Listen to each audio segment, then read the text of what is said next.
स्वागत है आप सभी का tech study ITI YouTube channel पर। बिहार तकनीकी सेवा आयोग बीटीएससी की तरफ से अलग अलग पोस्ट पे इंस्ट्रक्टर की वैकेंसी आ चुकी है, जिसका फुल नोटिफिकेशन जारी हो चुका है एंड साथ ही साथ इसके ऑनलाइन फॉर्म स्टार्ट हो चुके हैं, जिसे आप लोग अप्लाई कर सकते हैं।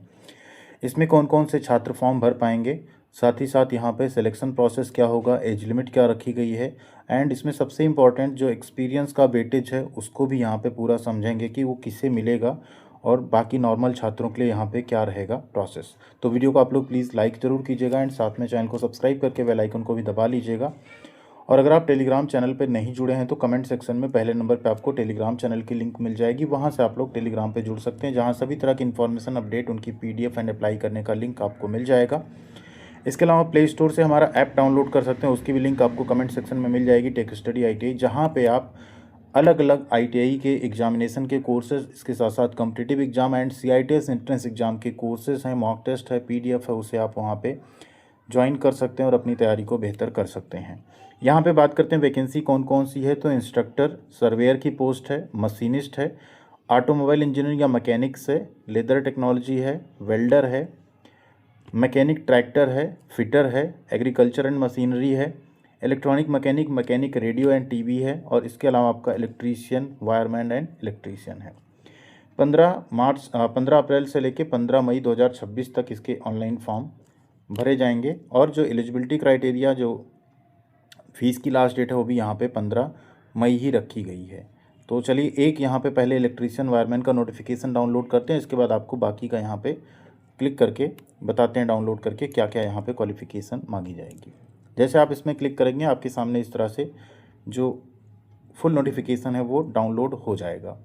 अब इसमें अगर देखें तो वैकेंसी किसकी है, ये वैकेंसी फ़िलहाल किस विभाग में है उसको देखिए। पहले विज्ञान प्रौद्योगिकी एवं तकनीकी शिक्षा विभाग की ये वैकेंसी है, ठीक है।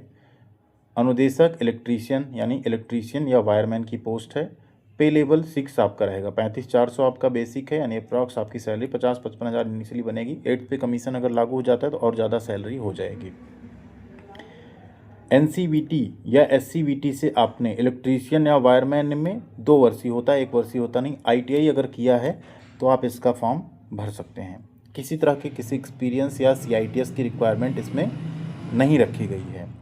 टोटल वैकेंसी कितनी है, तो इलेक्ट्रीशियन में अगर आप देखेंगे तो टोटल पोस्ट है 249, जिसमें 86 सीट्स जो हैं 35% सीट्स यहाँ पे फीमेल कैंडिडेट के लिए रिजर्व रखी गई हैं।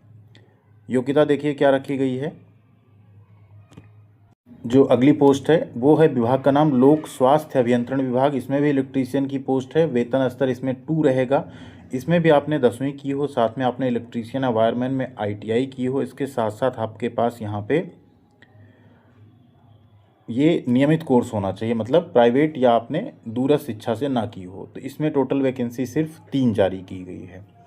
एज लिमिट की बात करें तो एज लिमिट यहाँ पे ये सभी पोस्ट के लिए रहेगी, इसलिए इसको आप लोग देख लीजिए। 18 साल से लेके अनारक्षित कैटेगरी में 37 साल है, अनारक्षित महिला में 40 साल, ओबीसी में आपका 40 साल है और एससी एसटी कैटेगरी में 42 साल तक एज लिमिट रखी गई है। जो आपका 10th का मार्कशीट होगा उसी में जो आपकी डेट ऑफ बर्थ होगी उसी को यहाँ पे माना जाएगा डेट ऑफ बर्थ का प्रूफ। इसके अलावा एक और कंडीशन है, जो पहले से विज्ञान प्रौद्योगिकी एवं तकनीकी शिक्षा विभाग में उसके अधीन समान पद पे यानी अनुदेशक के पद पे संविदा के आधार पर अगर कार्यरत हैं तो उनको अधिकतम आयु सीमा में जो उनकी संविदा पे की गई सेवा अवधि है उसके समतुल्य भी छूट दी जाएगी। मतलब आपने 3 साल किया तो आपको 3 साल एक्स्ट्रा छूट दी जाएगी। 1 अगस्त 2026 तक उसकी गणना जो है एज की जाएगी, 1 अगस्त 2026 तक। इसके अलावा जो संविदा पे कार्यरत अभ्यर्थी हैं उनको कार्य अनुभव की अधिमानता का अंक और संविदा अवधि की समतुल्य अधिकतम सीमा में छूट का लाभ मात्र विज्ञान प्रौद्योगिकी एवं तकनीकी शिक्षा विभाग में ही मिलेगा, यानी जो वैकेंसी यहाँ पे आई है उसी में मिलेगा, ऐसे दूसरे विभागों में आपको उसका छूट नहीं मिलेगा। आरक्षण बिहार के ही कैंडिडेट्स उसको फ़ायदा उठा पाएंगे। अप्लाई ऑल इंडिया कैंडिडेट कर सकते हैं, बट जो रिजर्वेशन का बेनिफिट है वो सिर्फ जो स्टेट के डोमिसाइल कैंडिडेट्स होते हैं उन्हें ही मिलता है, बाकी सब अनरिजर्व कैटेगरी में आप लोग फॉर्म अप्लाई करेंगे। यहाँ देखिए लिखा भी है, ठीक है। तो जो उनके अस्थायी निवासी हैं उन्हीं को मिलेगा। दिव्यांगता का अगर आप दावा करते हैं तो उसका भी आपको आरक्षण मिलेगा, लेकिन उसका भी आपको सर्टिफिकेट देना होगा, अब बिहार के ही होने चाहिए। आवेदन शुल्क 100 रुपये रखा गया, फॉर्म भरने की फ़ीस टोटल 100 रुपये है, जो आप ऑनलाइन पे कर सकते हैं। इसके अलावा सिलेक्शन प्रोसेस की बात करें तो देखिए, जो पहले से अभ्यर्थी संविदा पे कार्य कर रहे हैं उन्हें उनका जो एग्ज़ाम होगा, उनका सीबीटी एग्ज़ाम होगा 75 नंबर का, और उन्हें 5 अंक प्रति वर्ष, जैसे आपने 1 साल काम किया तो 5, 2 तो 10, 3 तो 15, इस तरह से आपको 25 अंक मिल सकते हैं मैक्सिमम 5 साल तक की सेवा का। 5 से कम है तो 25 से कम मिलेंगे, बट 5 से ज़्यादा भी है तो मैक्सिमम आपको 25 अंक ही मिलेंगे। उसके बेसिस पे आपकी मेरिट बनेगी। मान लीजिए आपने 5 साल तक काम किया तो आपको 25 नंबर मिलेंगे। 75 में आपने मान लीजिए 50 नंबर स्कोर किए तो 50 और 25 मिलके 75 आपके 100 में बन जाएंगे। अब जो नॉर्मल अभ्यर्थी हैं, जो यहाँ पे ऑलरेडी पहले से संविदा पे काम नहीं कर रहे हैं, ध्यान दीजिए संविदा पे ही लागू होगा। ऐसा नहीं कि आप कहीं प्राइवेट पढ़ा रहे हैं, आउटसोर्सिंग पढ़ा रहे हैं, इस तरह से पढ़ा रहे हैं तो वो लागू नहीं होगा। ठीक, जो बिहार राज्य के थ्रू संविदा पे भर्ती आती वही चलेगा। ऐसा नहीं कि आप कहीं प्राइवेट में पढ़ा रहे हैं उसका एक्सपीरियंस यहाँ काउंट हो, बिल्कुल भी काउंट नहीं होने वाला वो। जो नॉर्मल कैंडिडेट्स होंगे फ्रेशर, उनका यहाँ पे सीबीटी एग्ज़ाम 100 नंबर का होगा, और उसके सिर्फ 100 नंबर में जो आप स्कोर करेंगे उसके बेसिस पे आपकी मेरिट जो है बनाई जाएगी। 2 घंटे की आपकी परीक्षा होगी, जिसमें जो निर्धारित पाठ्यक्रम है उसके आधार पे आपसे प्रश्न पूछे जाएंगे। नेगेटिव मार्किंग भी यहाँ पे लागू रहेगी 0.25 की। ठीक, अगर अलग अलग होता है पेपर तो नॉर्मलाइजेशन भी आपका इसमें होगा। इसी में हम सारी डिटेल इसलिए बता रहे हैं कि आपको जो बाकी अभी नोटिफिकेशन बताएंगे उसमें सिर्फ थोड़ी चीज़ें आपको बताएंगे, बाकी आपका सारा चीज़ सेम रहेगा। क्वालिफाइंग मार्क्स यहाँ पे 40% रखा गया, सामान्य के लिए 40 पे मत जाइए, आपको स्कोर अच्छा खासा नंबर करना होगा अगर आपको ये नौकरी पानी है उस केस में। अब जो संविदा कर्मी हैं उन्हें ध्यान दीजिए क्या करना होगा। आपको जो विभाग के अंतर्गत संचालित राजकीय अभियंत्रण महाविद्यालय या राजकीय पॉलिटेक्निक के संस्थान के प्राचार्य हैं उनसे निर्गत वेतन भुगतान का प्रमाण पत्र आपको संलग्न करना होगा, जो कि इसी नोटिफिकेशन में दिया गया है। उसे आप अपलोड करेंगे, वही आपका बताएगा कितने साल का आपका कार्य अनुभव और कितना आपको यहाँ पे जो वेटेज नंबर का वो दिया जाए। ठीक है, अगर आप वो नहीं अपलोड करते हैं तो फिर आपको ना तो एज में छूट दी जाएगी, ना ही आपको वो जो वेटेज मिलना है वो मिलेगा। तो ये भी आपको ध्यान रखना, वो चीज़ आपको अपलोड करनी पड़ेगी सभी को बनवा के, जो भी वहाँ पे संविदा पे काम कर रहे हैं। जो नहीं कर रहे हैं, जो फ्रेशर कैंडिडेट अप्लाई करेंगे, उन्हें ऐसी कोई चीज़ अपलोड करने की ज़रूरत नहीं है। ये वेतन भुगतान का प्रमाण पत्र है जिसे आप सबको लगाना होगा। ठीक है, ये तो हो गया आपका इलेक्ट्रीशियन वायरमैन का। अब यहाँ अगर इलेक्ट्रीशियन वायरमैन के अलावा देखें इलेक्ट्रॉनिक मैकेनिक या मैकेनिक रेडियो एंड टीवी का, तो इसमें भी आपका सब कुछ सेम है। इसमें भी अनुदेशक इलेक्ट्रॉनिक मैकेनिक का ही ये पोस्ट निकाला गया है। इसमें भी आपने आईटीआई किया हो इलेक्ट्रॉनिक मैकेनिक या मैकेनिक रेडियो एंड टीवी में तो आप इसका फॉर्म भर सकते हैं। ये भी आपका राजकीय जो अभियंत्रण महाविद्यालय, राजकीय पॉलिटेक्निक, महिला पॉलिटेक्निक है, उनके लिए ये वैकेंसी यहाँ पे आउट की गई है।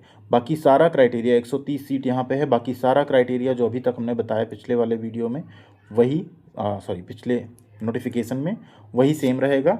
सिर्फ आपका जो बदला है वो ये बदला है कि इसमें ट्रेड आपका 2 और है। इसके साथ आप देखेंगे फिटर का है, फिर आप देखें एग्रीकल्चर एंड मशीनरी का है। इसमें देखते हैं कौन सा ट्रेड मांगा गया। यहाँ आप देखिए तो इसमें जो ट्रेड मांगा गया एग्रीकल्चर एंड मशीनरी ट्रेड ही इसमें मांगा गया है। ठीक है, तो इसकी भी यहाँ पे अनुदेशक की भर्ती है। नेक्स्ट आपका है मैकेनिक ट्रैक्टर। इसमें आपने मैकेनिक ट्रैक्टर से अगर किया होगा आईटीआई, एनसीवीटी या एससीवीटी से, तो आप इसका फॉर्म भर सकते हैं।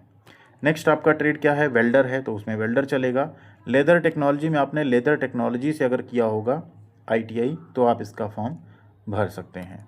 नेक्स्ट आपका आता है लेदर टेक्नोलॉजी के बाद ऑटोमोबाइल इंजीनियरिंग या मैकेनिक्स करके है। तो इसमें देखिए कौन सा ट्रेड एलिजिबल है। तो यहाँ पे अगर आप क्लिक करके देखते हैं तो यहाँ पे ऑटोमोबाइल इंजीनियरिंग या मैकेनिक्स ट्रेड जो होता है उसमें अगर आपने यहाँ पे आईटीआई किया हुआ है तो आप इसमें फॉर्म भर सकते हैं। Automobile engineering I think MMB trade ही कहा जाएगा उसको। बिहार में क्या रहता है वो आप लोग देख लीजिएगा, एमएमबी ट्रेड ही होगा वो, क्योंकि आईटीआई तो ग्लोबली पूरा चलता है इंडिया में।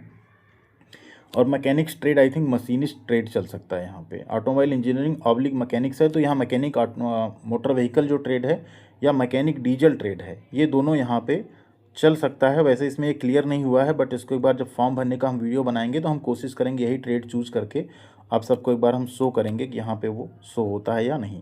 फिर मशीनिस्ट ट्रेड है और सर्वेयर ट्रेड है। इतने ट्रेड हैं जो यहाँ पे एलिजिबल हैं फॉर्म भरने के लिए।